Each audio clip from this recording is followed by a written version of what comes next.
Şu anda içinde bulunduğumuz tüm problemler, gezegenin içinde bulunduğu tüm problemler böyle tek yönlü değiller. Her biri o kadar karmaşık ve gün geçtikçe daha da karmaşıklaşıyor. Ve bu kadar karmaşanın içinde de öyle bir kişinin ya da iki kişinin işte yalnızca kendi kendilerine çalışıp da çözüm üretmeleri de çok zor. O yüzden her şeyin birlikte yapılması gerekiyor. İşte çok yönlü bakılması gerekiyor. Çok disiplinli olması gerekiyor. Çok sesli olması gerekiyor. Hep birlikte olunması gerekiyor. Onu böyle bir söylemek istiyorum önceden. Büyük bir ihtimalle zaten sunumda da göreceksiniz buna ne kadar vurgu yaptığımızı.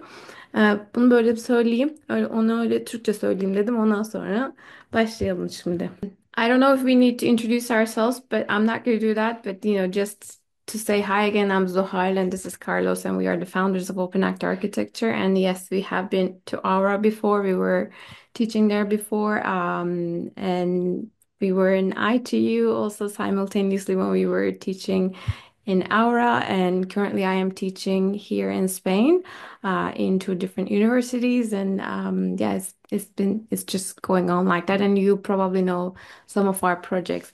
And today we're going to talk about those projects. But as I said in Turkish just a minute ago, we're also going to talk about these problems that our planet is facing and how we, as these two architects with our team, how we are trying to address these issues, how we're trying to bring solution to them, and how, while doing this, like how we're trying to approach and work with others to be able to accomplish all these goals. So each day, if you look at our world, each day with the current shifts, disasters, wars, or displacements, we're confronted with increasingly complex challenges. And these complexities are ranging from social to technological, from ecological to political, from economic, and of course to climatic too.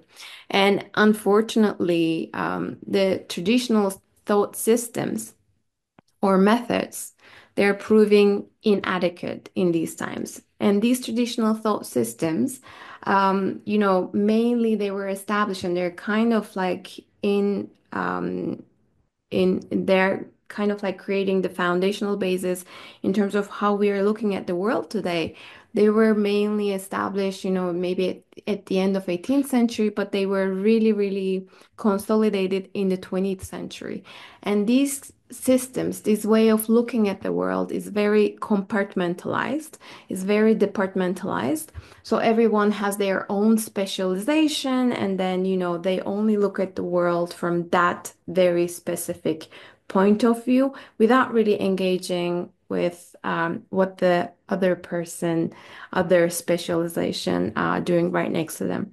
So we have that, and this was necessary in the 20th century because information was increasing like so much that we needed to be able to cope with it, we needed to separate ourselves into different areas so that we can get as experts as much as possible on those different issues.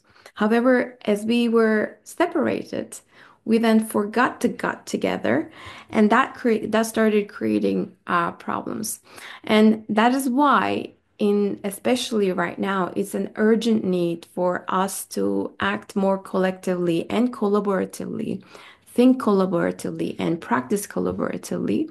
And because of this, we need to be able to nurture pluralistic, inclusive, and most importantly, hopeful ways of making architecture. And we need to be more responsive and we have to be more responsible as well.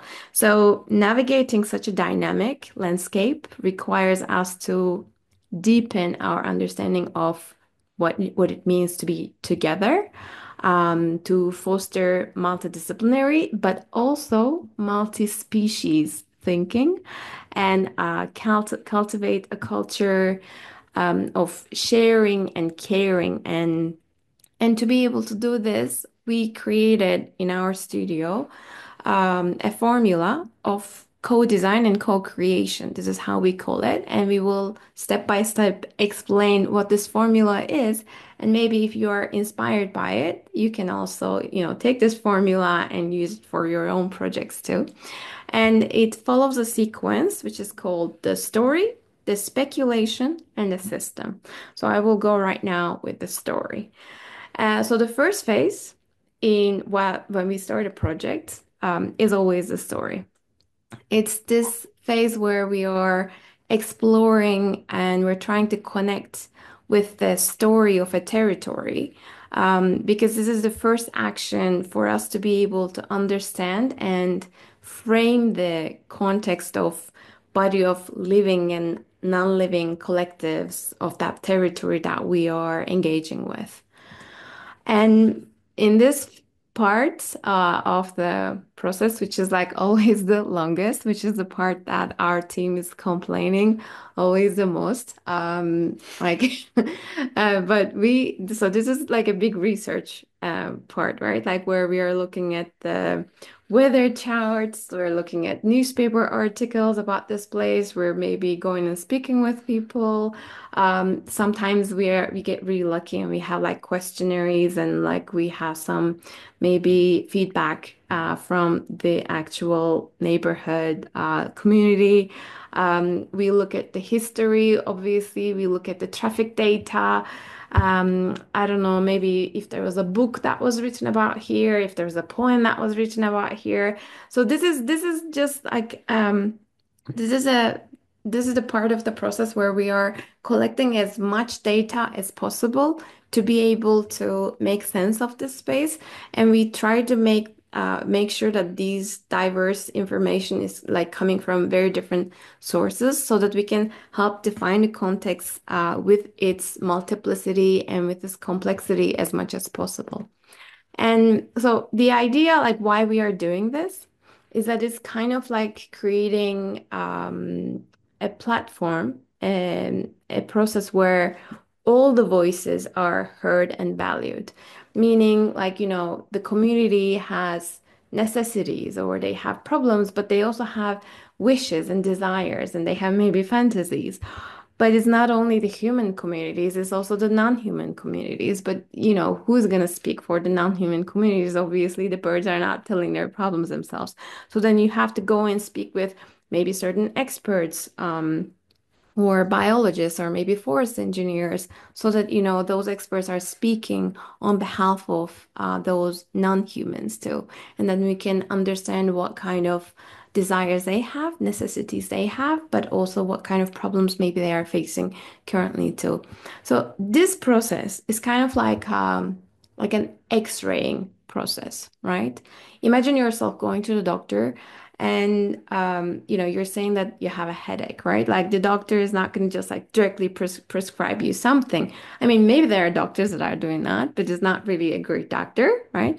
A doctor would try to understand like what's the source of that headache, and for that they will be doing probably some blood tests. They will run some blood tests, maybe they will do some x-raying literally, and some other, they will listen to you. They will try to understand your symptoms as much as possible, right? So this is a time where we're trying to understand the territory, understand this place before, like, I don't want to call it a diagnosis, but before being able to like propose something, like you need to first understand and listen. So this is that process. And so maps, as Elif was explaining, like we use maps quite a lot because, all this information that we are researching, the traffic data, the weather data, the history, the book that was written about here, the newspaper article, at the end of the day, they're all coming from other disciplines, but we are architects, we are spatial designers, and we have to be able to translate that information into space. So that is why maps are amazing because maps are able to make that transition from textual data into spatial data, from a graphic chart of numbers into a linear sequence of spaces, right? So it's really powerful. It's a really powerful tool in that sense. So when you learn something, when you hear something, when you have read something about a territory, I really recommend that you also use this tool, mapping tool, because automatically that information as they come together, they generate certain layers, and then you see the relationship of one layer with the other, and then you can understand that okay, maybe this problem and this opportunity are working together to generate a solution. And so it becomes this, so the mapping becomes this kind of like a table where the stories and the problems and the wishes and the complaints of everyone comes together, and then they start connecting, and then you can start connecting the dots to be able to propose a design idea. Yes, so the second part of this system, this framework that we are presenting you of how we approach our projects, and is called speculation. So in a sense, these maps that Suhal is mentioning about, that you are seeing some of them in the previous presentations, in our design project, they act as a table, no? As a common table that brings everyone around, and it allows everyone to have a say and to have and to have an act into that table. So they start revealing potentials and allow everyone also to have a conversation in between each other, because a lot of times, if you don't have this table in between us, it's really hard to have a conversation with all the actors that they need to appear in a project. So as a result, we construct this new narrative somehow, and we co-speculate together, all of us together on the table. So we imagine and we speculate different alternative futures together, all of us. So during this co-speculation process, that we can call it like that, this map becomes the medium of everyone's collective becomings, and it captures everything. It tries to capture everything, at least from micro to macro stories, desires, facts, positions, and everything is valid in this phase, like from reality to imagination. Like nothing is discarded. Everything is valid, and it will add something to the process. So the repositioning somehow of the role of the architect, like maybe you guys are questioning yourselves, okay, but the architect is the one that should decide everything and come and say what it needs to be said. So in our case, is something that is collective, and the role of the architect is more a facilitator for this conversation to happen, and for this map to be created as a base for everyone to participate in it. And this is really, really important for our process. And because, uh, as Suhan mentioned, and you probably know, map is a very powerful tool to speculate and to propose new narratives. So, for example, here in this example, Maybe you you don't tell them we asked them what they see. we, Just so we they can do it ask. engaging, yes, of Yeah, course. maybe you can do that. So when we look at this map, what do you guys see? And you can answer in Turkish if you want to. But what do you see? What do you think this map is telling us? Is it the colonial map? Yeah, it's a colonial Yeah. map, right? So you are seeing in here, no, that there's a narrative playing out here. Yeah. It's the Imperial Federation, and it shows the places. I mean, first of all, it places the British Empire in the middle of the map, so it's Hmm. clearly and really obvious what the map is trying to tell it to us, and it's announcing, no, somehow the exploitative extents of the empire to other continents. You can see not only a depiction in plan of Earth, but you can also see the stories around and what they have found, or how they interact in a way with those places in the map. So, as I was mentioning before, it's a really powerful tool that you should guys use always to have a point, no, to say something else, and bring something new to the table. Because depending on what you want to tell. whatever the story that you want to tell, you draw it Yeah. differently.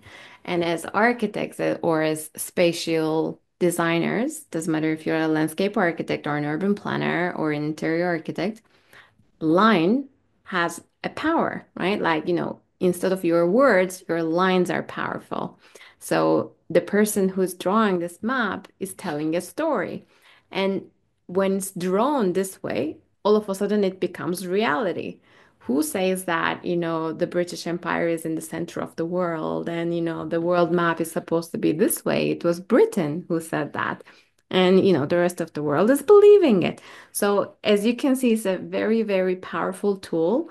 And because you are engaging in this like in between area where you have these ideas and before they become reality, you first draw them.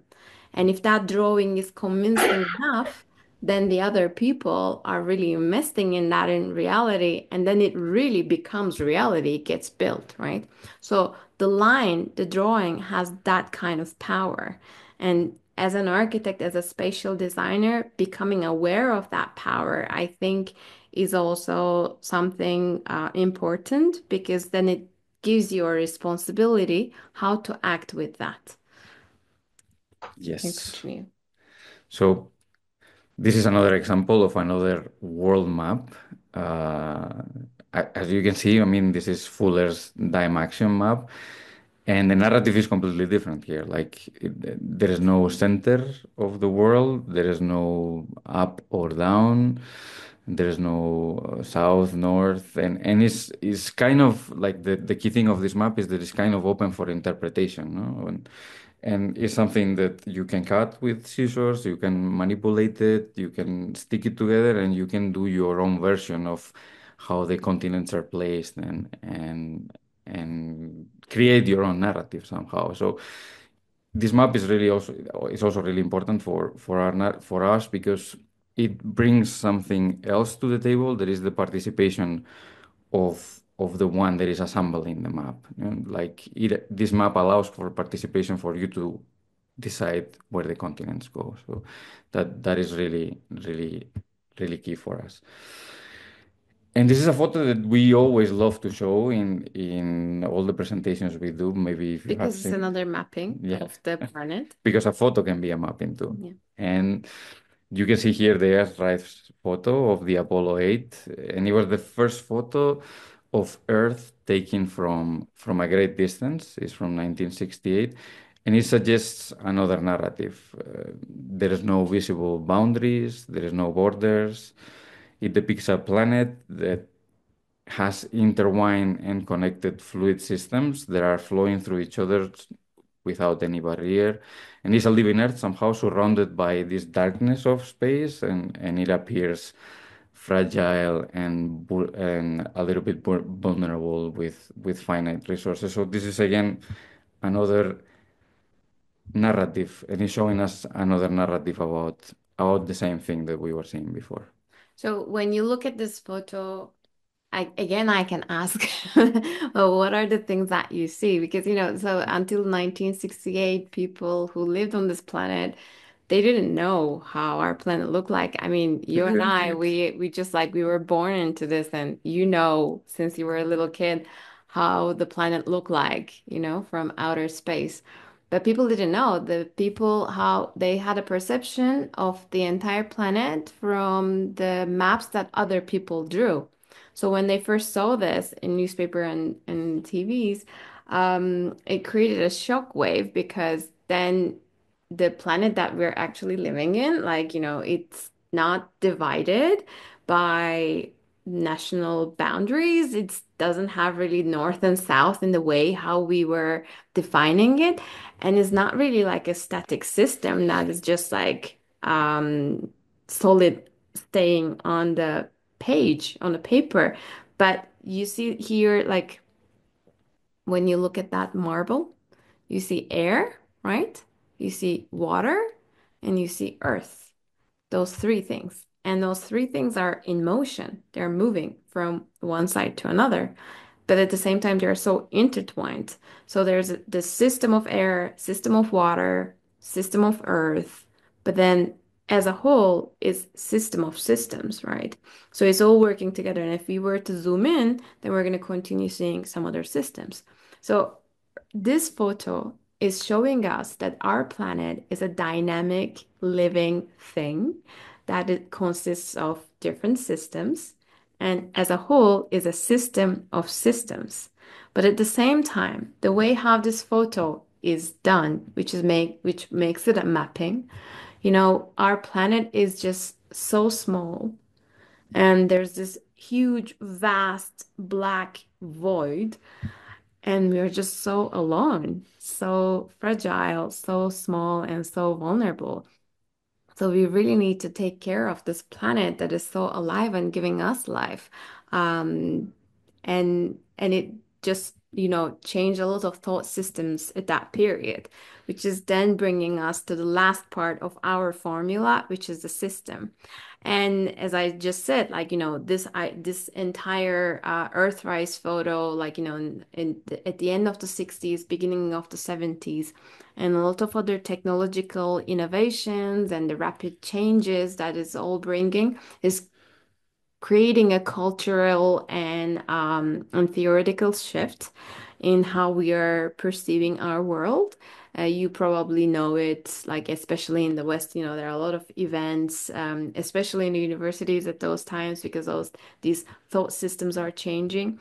Um, and people are understanding that, we need to act and react differently because we live in a different planet than what we thought of before. So then, we understand that we live in a system of entangled beings and we are part of it. And this is something very dynamic. This is not something static. It constantly changes. So we need to be able to create things that are open to change, that are open to reaction, that are open to manipulation as well. And then the architects and designers at that time, they became aware of this open-ended nature of the earth and they started like making these very initial early experiments of openness, which probably you guys know some of them. If you don't know, please take a photo. You can go and research each one of them later on if you want to. But so when we look at these examples, we are seeing that their scales are different. There's, for example, an individual pod from Archigram from Michael Webb. But then there's also a huge park in France, in Paris, Parc de la Villette from Kohlhaas. It's a proposal, but then we also see Negroponte's soft architecture machines, like, it's a huge urban infrastructure system. So their scales are very different. One of them is an individual pod, whereas the other one is a big urban infrastructure. But the strategies of all of these are very much the same. They're all trying to keep an open-endedness, a certain adaptability.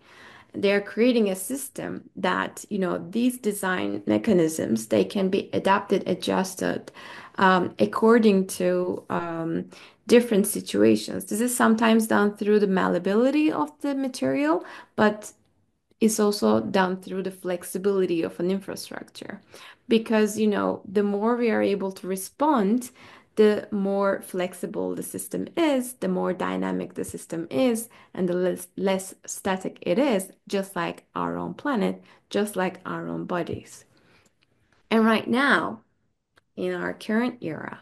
Similar to those periods, today in the 21st century, we again find ourselves in an era of continuing amplified transformations. And also, this is a century, and you guys are witnessing it too, that is heavily dominated by emerging crises, one after another, in which, it tests the resilience of the systems that we're living in since the beginning of this century when I was a student also, like there was the economic crisis, the climate crisis, the immigrant crisis, the wars, and then we had the pandemic crisis. So we call things crises when something becomes unmanageable and that the systems collapse. That's when we call something a crisis because we cannot manage it, okay? But if there's a change and if you're able to adapt to that change and react to it, and so that the system is not collapsing, but the system is flexible, then it doesn't become a crisis. Then it becomes a change that you absorb, a change that you adjust and adapt to.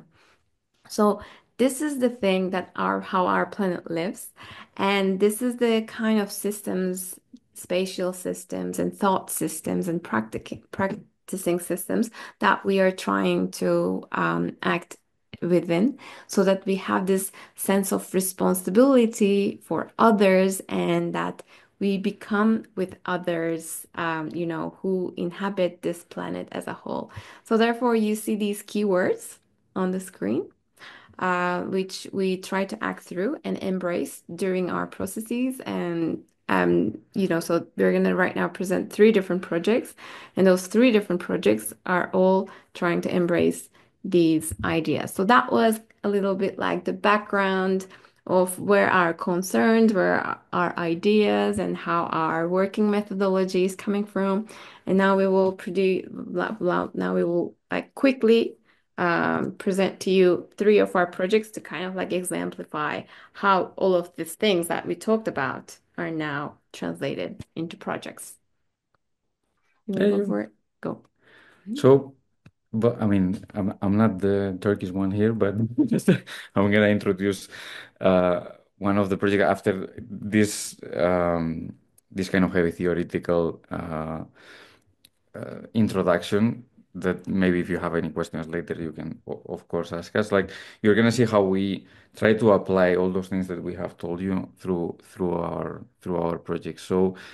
The first of these three projects that we are going to show you, I mean, actually, all of them, we worked with multidisciplinary teams. We collaborated with the communities that are surrounding the project, and nature is always a case study, and we are going to try to explain you these attempts that we had using this formula. So the first one is located in Istanbul. Probably some of you know, and it recently won the Holcim Award that we are really happy about. So it is located in the Asian side of the city, in the very east of, actually it's the end of the city, like there's no more Istanbul after Tuzla. And throughout history, when we started looking at the project, and we saw that throughout history, and especially during Byzantine and Ottoman periods, Tuzla Peninsula had always had an identity with its diverse water resources. It was a location for salt production in the beginning. In fact, Tuzla, I mean, you know it better than me, but it means the place of salt in Turkey. So it was a fishing town and a destination quite famous for its healing waters. And also they had some part of agricultural production around water always. So, however, you can see the differences in the slide, but the rapid industrialization that has gone through and the rapid urbanization since the 70s that happened in Tuzla, it transformed Tuzla from these small fishing towns with almost no development to this major industrial area full of shipyards and military barracks. And of course, you can imagine that this unplanned growth and fast growth has pressured the natural water resources and their connectivity within the entire peninsula. So in addition to these biodiversity loss that I'm mentioning and in the lake and the pollution that comes with the industrialization in their stream, so the district lacks of green public spaces, social amenities too, and it suffers mainly from this disconnection. No? Everything is a cloud of points, but there's no connection in between these points and inside the neighborhood, but also outside the neighborhood. So the Tuzla stream, that is the area that we were working, and we were working in the entire peninsula, but then we focus in the stream. So it runs through a concrete channel. You can see the photos down, and during the 80s had this serious problem of industrial waste, and the transportation that was brought to the peninsula is heavily based on cars, like everything that was developed in the 70s. So therefore, asphalt roads are coming almost touching the stream, and these roads actually run parallel through the entire stream. So the fragmented spaces that I was talking about around the stream are like leftover spaces that most of the time they feel really unsafe. They were feeling really unsafe. Now it changed, but especially during the nights, it was an area that is like this kind of like a place of no one and nowhere. So the stream acts like a wall separating north of south of the entire peninsula, and the storm water are no longer able to reach the stream or to reach the lagoon that is the end of the water stream. So we started from the very beginning, and with UAV in this case, we started working with the local communities and the authorities, and we were really strong about this to create a series of workshops and events and field trips and meetings. So we all together, like we were saying before, we will bring these people to the table, and we will be able to diagnose what are the problems and potentials of the area, and we will be able to speculate about Tuzla's future together. If you want to continue. Yeah, so during these as we were doing these community workshops, everybody that there were these questionnaires also, but we were speaking with the authorities and we were also doing our own research. So the problems and potentials, like the wishes and desires and the complaints, they all came together and they generated this map, which I'm not going to go into so much right now. But what we created from all of them, sometimes when two different problems they come on top of each other, they create one opportunity on the map, which then created this system of a continuous ecological belt, which is following the Umur stream, and is connecting the three different water sources of Tuzla Peninsula, which is the lake water, the sea water, and the stream water. And so it has three different layers. And like as you can see in here, which consists of the circulation loop, which, this loop is at the same time a big circulation loop within the peninsula so that, four different neighborhoods, they're able to move from one to another. Through pedestrian walkways, through cycling, in addition to only like minibus and dolmuş and like these kind of mobility that is very heavy carbon footprint. The other thing is the ecologic loop, which is creating like all these leftover spaces because there are not really big open green areas in Tuzla because of the dense urbanization, but wherever we were able to really find, even sometimes the roads themselves, some of the roads, asphalt roads that were not heavily used, we tried to convert them also into green areas. This, of course, we did it by speaking with the community, asking them if they prefer it as a road or not. There were certain areas that were not necessarily used, but they were completely asphalted. So we tried to gain as much hard surface as soft surface as much as possible and increase this um, impermeable surface so that we can create this ecological loop and so that also the three different ecosystems, the sea ecosystem, the lagoon ecosystem, but also the stream ecosystem, they can be connected to each other so that the wildlife, the birds and the bees and the insects and the vegetation can also work in this flow. And also lastly, the programmatic loop, because these are the only public areas and at the same time, because it's a circulation loop, it's connecting different schools or different public buildings to each other. At the same time, they also have sports and community activities on top too, which you can kind of like see all of those different layers coming together on top of each other. Um, and you can see here each of those like much more detailed what were the strategies for the ecological loop. But which I'm not gonna go into so much again as I am saying, but mainly we try to restore the existing like broken connection between the stream and the lagoon and also the sea, so that because the lagoon is an important bird species reserve, and they need this connection to be able to for the migration routes and also for rainwater harvesting, so that the stream is feeding fresh water to the lagoon. Otherwise, the lagoon has a lot of salt water, so there has to be the balance of that too. So all of these strategies were trying to restore and recover, not really trying to introduce something else into that area. And the programmatic also, again, like, whatever the community programs were missing, if it was a safety issue, if it was an accessibility issue, or public health for the community, places for sports and play, this we try to bring as much as possible. And in terms of the circulation, as I said, we try to convert the asphalt roads into biking paths, convert the asphalt roads into green areas, into pedestrian routes, so that alternative mobility is also provided within the peninsula too. And all of these came together for the first phase of the project, which we have um, built already. And this part was especially the first phase of the project was especially complicated because it was in an area. This is one of the portions. So it's a 4.1 kilometer long area. The overall loop is around 7.3 kilometer long. So this part had these kind of areas where the stream had no space around it. Like, the urbanization was really closed. And even the asphalt roads were touching the stream. So what we proposed, as you can see in the diagram, the current situation is that, there's just asphalt everywhere, but not all the roads are really necessary.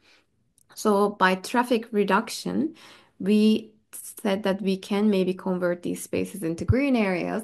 And then the municipality was like, no way, that's impossible. It cannot be done. That we need the roads, we need those parking spaces. And then we proposed, well, it was actually Carlos's idea that, okay, what if we make a trial like for 3 months? We close like with some duba, no, like placing some duba around the road, and we close it. And in the meantime, we ask people if they prefer it to be a green area or if they want it to be an asphalt area. 90%, more than 90% of the votes um, from this participatory event voted for the cancellation of the asphalt roads so that we can recover them as green areas. And like that, the construction began, and we were able to convert these areas into green areas. Some of the parts are still not completed, and these are some photos from the construction period. And as you can see, like as the vegetation started coming, the area started changing all of a sudden into something else. And since it's completed, it's like now the vegetation is even much more grown. It became this like whenever we go there, there are people biking and walking, and there are kids in the playground, and it's just really amazing to see them using this area as much as possible. Of course, there were budget problems. Of course, not everything in the project was realized, but the main idea is out there, and I think like step by step it's healing this ecosystem, but it's also healing the community and providing them these spaces too. And it was amazing. This is a video from the very early parts of the construction that, seeing the birds singing and also the bees and the butterflies around, it was already like, okay, this is going to work out. Like, this was the first 4 months or so already, which was really great and amazing to see it. And hopefully when the other parts are finished, we will also come and present how the entirety of the project has been continuing. And the next one is so that's the project in Tuzla, and the next one is Büyükada, which Elif already mentioned. We won the first award. It was a competition project. And it was a competition project for the first time in Turkey that it was done with this participatory process.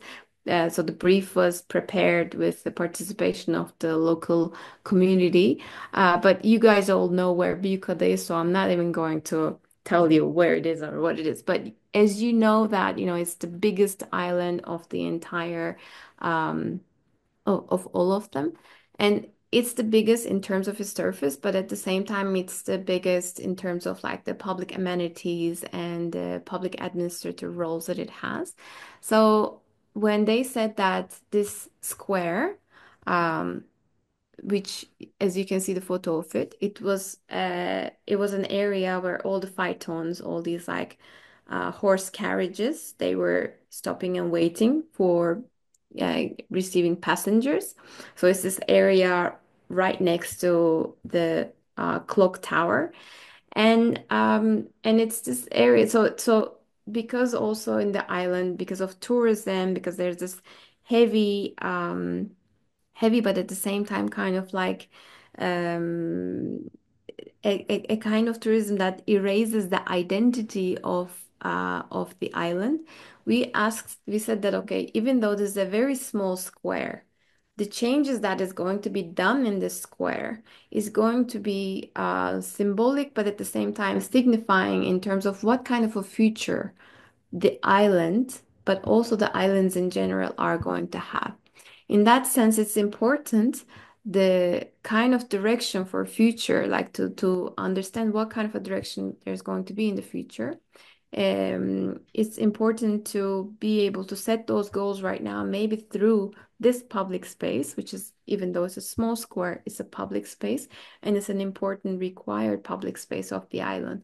So then we said that, it has the potential to be able to redefine the future of the island, this public square. And that's why maybe we need to understand this pressure of monolithic tourism economy pouring from the mainland, and it's suffering from loss of identity, is suffering from loss of natural resources. And how could we address this maybe through the design of this public square?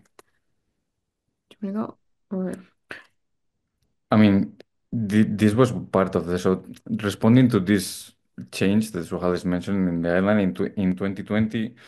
IBB, the Metropolitan Municipality of Istanbul, in collaboration always with the Prince Islands City Council, they organized this public competition that we were mentioning, and the brief was prepared as a result of some sort of participatory process that we hoped to continue in the next phases. But since winning the competition in 2021, also we became part of this group. It's a really engaged group. Like the people from the island, they really came to the table. They wanted to have their say into it, and it's something that we always allow. So the talks for this new square design and its new role as a socio-cultural hub for the entire island, not only for the surroundings of the Phaeton Maidana, are continuing, and they continue also with workshops with the locals, and in addition to a huge list that I'm not going to mention here of authorities and relevant people that wanted to have a say in the conversation. yeah. So after this series of conversations and this research exchange, in which I think we are not going to go that much into detail right now, But like, if you yeah, want to say something. basically what we have tried to collect them as like the hard system map and a soft system map. And in these maps, we try to bring together all these problems and potentials as much as together. And then, as I said, sometimes when you bring two problems together, you can create one opportunity out of it. For that, just one example, for example, the island. In the island in Bukota, there are a lot of abandoned old historic buildings. And this is a big problem, given the fact that, they are important for cultural heritage, but at the same time, we live in a country of earthquakes, so this is also public danger. But at the same time, in the islands as a municipality, Adalar Belediyesi, is the municipality that has least amount of public amenities that are supported by government. So they don't have these kind of like library or small theater or a community space or a nursery or a nursing home kind of spaces in comparison to their population. So they are the municipality that receive actually the least amount of services from government. And then we thought, okay, like they need all these amenities, and we have, so that's one problem. And they also have these unused abandoned buildings. So maybe it will be possible that we put those two problems together and we create an opportunity. Those buildings can be restored and used for these public purposes. Obviously, of course, through public appropriation, and obviously, of course, like municipality or government officials acting on it. But so this was a big map in which we try to not address only the problems of the square, but also the problems of the entire island. And then we ask ourselves how this small square could maybe bring people together so that they can try to answer the bigger problems of the island. And we thought that it would be interesting because this square has a past of being a station. It's the station of the Büyük Tur and the Küçük Tur, which is going through the entire island. So maybe this square is not only about the square itself, but the overall the island itself. So we said that, okay, what if the square is a switch? And büyük tur or küçük tur, all these other tours, they are like the circuits. And then the plaza, the square is like turning on these switches.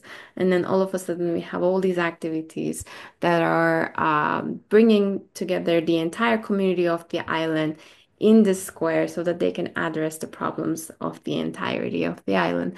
And so we kind of like use this past to be able to do that. And again, like we brought all of those different problems and potentials in 7 different layers. And for each one, we created these routes that are passing through the square itself, so that the square is addressing the problems or the potentials. And as you can see in here, whatever like any route or the activities of any route, they are creating different actions in the square itself. So the program of the square is changing because of the activities of the route. And yes, these routes are literal routes that you can actually walk or bike, but at the same time, they are organizational routes, meaning that they bring different people and different groups together so that they are able to act together, decide together, or they are able to make these events together in the square and talk about the future of the island. And so as you can see it here, maybe, for the cultural, agricultural route, and we have maybe the culture table and as an event like that, or maybe, there's something about the water ecosystem, and maybe there's an exhibition about the water ecosystem in the square, or maybe in the night is something else, or maybe in summertime is something else. So as you can see, it's an alive and continuously changing square. It's not just like a static square, but it's always changing, and it's bringing people together so that they are able to address the bigger problems of this precious place that they are living in. And to be able to do that, we created these small tools of the social landscape, as we call it. And these tools, they allow people to use them in very, very different ways. And currently, the project is continuing within this crazy political atmosphere. It's waiting for a permit from Koruma Kurulu for, I don't know, in this third year probably. So it's going, it will go, we will see what happens. But yeah, that's how it is right now with this project. And hopefully we'll be able to build it, and then we'll present that one once it's We'll, finished as we well. will bring the photos hopefully at some point. Yeah.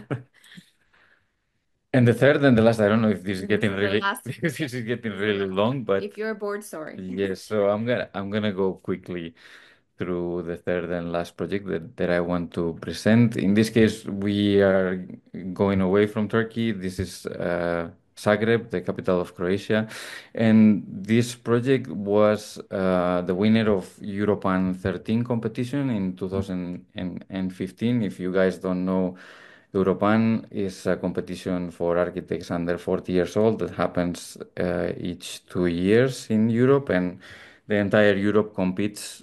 It's open to compete in different more than 40 or 50 sites in the entire Europe. So if you don't know about it, please have a look because it's really I really encourage you to participate if you can. So the call at that time it was focusing on the forgotten public spaces around the riverbanks of Sava. Again, we're finding ourselves around water is something that is constant with us. Even if it's waterfronts or rivers, we are always around it. So Sava River is the largest tributary of the river Danube in Europe by volume of water, and is the second largest river in terms of its catchment area. What I mean by catchment area is the area that you need to leave as an offset from the water source of the river because it grows and it can flood. So it passes through 5 different countries, and it is so wild as a river that the city of Zagreb has a really particular relationship with it. You can see in the diagrams what has happened through history with the river down there. But unlike other European capitals, there are normally established around the river is the source of everything.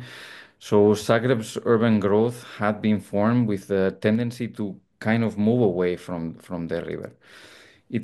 And actually it's doing that because it's trying to avoid these constant changes that you see in the diagram down there. The river continuously moves and changes course and directions through history, so they are not able to grow over it. And as the wildest branch of River Danube, Sava historically had harmed and destroyed the city of Zagreb. So these constant changes were creating floods and huge problems to the city. So it's not until the 70s that they bring the technology of the embankment, dike construction around the river, and that the city is able to somehow control and tame and channel again the water of Sava.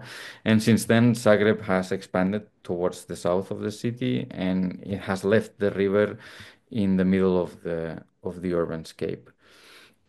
As you can see in this map, the project started as this huge vast area of 7.1 kilometers in length and is running from east to west of the city of Zagreb and is cutting it in half. And pretty much is acting like a void in the middle of the city. And as the competition was moving on and the talks were even more about how can we control more the water levels of the river, even through building a system of dams. So the embankment area was not enough. They will build dams so they can really control and tame and use these spaces. And they wanted to spend 6 Yeah, billion euros the for budget of this. It was crazy the amount budget of of this kind of interventions you can imagine is huge. huge.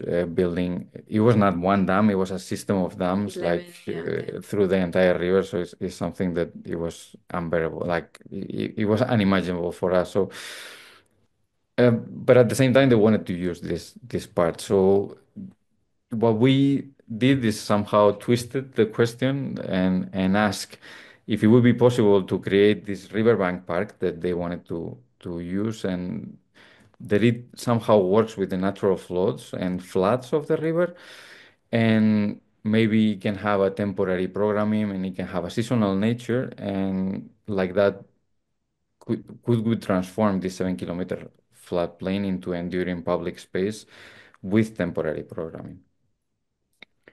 So later, as we won the competition and we were commissioned with the project, we started working with the city of Zagreb, and the project kind of shifted in between these 3 bridges that you see that cross Sava.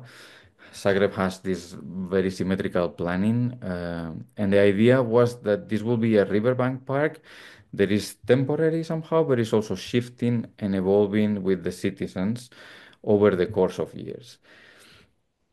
So you can imagine that due to the increase of the water levels, which occur more than one time a year.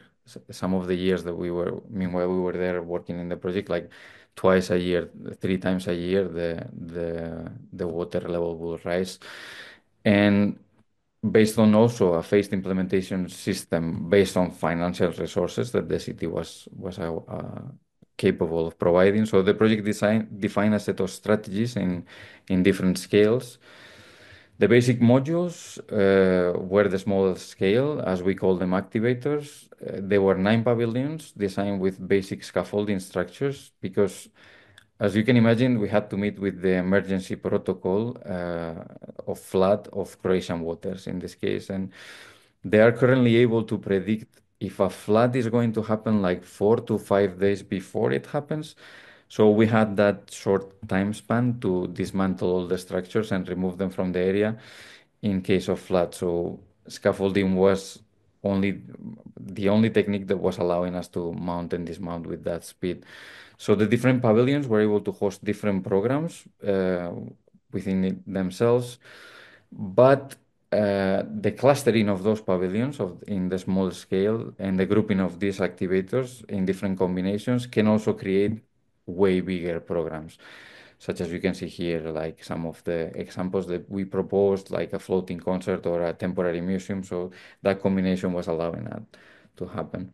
And on the larger scale, the project also proposed really, really subtle and soft interventions, such as biking paths and walking paths to connect these different cluster areas. And we also envision that we will bring to the site sports activities like beach football, beach volleyball, horse riding, in some case paragliding, and trying to create and propose some restorative plantation to filtrate the water of Sava, but always trying not to cut the flow of the water when it was coming.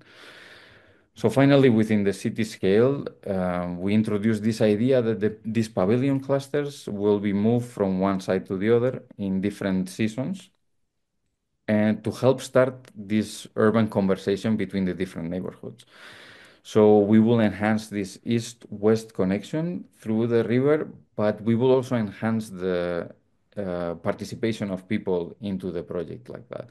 So after each implementation season, they will come to the table and they will propose, okay, in my area, I want this, or I want this move over here in next season because of something else. So everyone was open to propose and to be part of this huge table that we were talking about. So that engagement and feedback mechanism that we had, it will fit the project with the local ideas and improvements, and they will be introduced in the future versions of the project. So like that, the project turned into this kind of open-ended, adaptable process that not only adapts to the natural changes of the site and the water levels, but also the present and the future needs of the locals of Zagreb. And this was 2019, early summer. The first phase of implementation was completed in 3 different sites around the river Sava. As you can see, 9 pavilions were mounted, creating 3 different clusters, and they were located next to the most frequently used bridges of Zagreb. So the constructed pavilions were activated with various cultural sports programs between the months of June to October. They were there. And we were really lucky that we didn't encounter any flood at that time because it was sometimes hard to sleep at night thinking that the water will come and take these pavilions away from the site. But in this first phase, we were also able to test the speed of construction. So you can see that here in the video. I hope you're seeing it, like, I don't know, with a team of 20 people, they were able to mount one pavilion in one afternoon. So it was quite faster than we expected. So we kind of relaxed a bit because of that. So we were able to test the adaptability and resilience of the pavilions. So according to the necessities of each user group, there was a base, a scaffolding base and a structural base for each tenant, but to keep the holistic approach of the project. But later, each tenant had the freedom to decorate or program the spaces in their own terms, like that, keeping the openness of the project in different scales. So the programs and activities of the first phase are ranging from open air cinema, stage, beach bar, cafes. You can see here some of the depiction. and it showed an alternative way of using the Saba riverbanks during summer, and also a way that is not as invasive and as taming nature as the ones that they were proposing to the site. So there is a little video here. Maybe I don't go through it fully, but as you can see, each pavilion has this different activity, but the combination creates a bigger one. And in the end, the project and ourselves are trying to cope with this huge amount of unknownness and unpredictability that was surrounding the project within this programmatic and ecological indeterminacy. So the project aimed to transform this area into a vibrant space for the city, at least for the summer months. And overall, the project was an experiment with small, soft, and temporal interventions. And here we are. And yeah, you can, I mean, this is where the presentation is ending, but overall, as a message, so recognizing this constant evolution of urban landscapes with human and also non-human impacts. Collaborative thinking and co-design processes can probably help us navigate these complexities so that we have more open, resilient, adaptive, and responsible environments. And saying that, we finished the presentation in here. Thank you very And much. thank you very much. I did not bore you.